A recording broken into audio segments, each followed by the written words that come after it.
তো গাইস, আমাদের গেমের ভিতরে কিন্তু প্রতিনিয়ত বিভিন্ন আপডেট অ্যান্ড ইভেন্ট আসে, যেগুলো আমাদের অনেকের কাছে ভালো লাগে, আবার অনেকের কাছে একদমই ভালো লাগে না।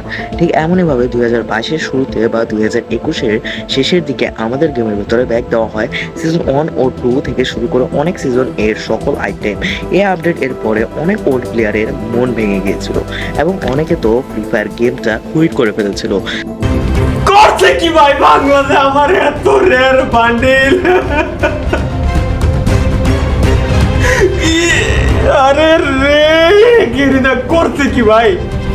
বাংলাদেশ সার্ভারে হিপ হপ বলে কোনোদিনও দেবে না। হিপ হপ আসলে করতে তাই এখন আমি আমি আমি আমি শেষ, আমি শেষ। আমার এত রেয়ার বান্ডেল, আমি একটা জিনিস বুঝলাম না, এত কষ্ট করে 600টা ডায়মন্ড এডিট পাসটা নিয়েছিলাম তখনের সময়। আরে এখন আমি কি করবো? এটি আমি কি করবো? আরে রে, ওল্ড জিনিসের মূল্য নাই।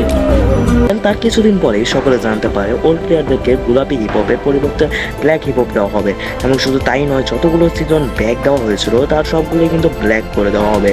আমার মতে এইটা ফ্রি ফায়ারে একটি জঘন্য আপডেট, বিকজ এখানে নিউ প্লেয়ারদেরকে ওল্ড প্লেয়ার বানিয়ে দেওয়া হয়েছে। তো তোমাদের কাছে কি মনে হয়, তোমরা অবশ্যই কমেন্ট করে বলে যাও।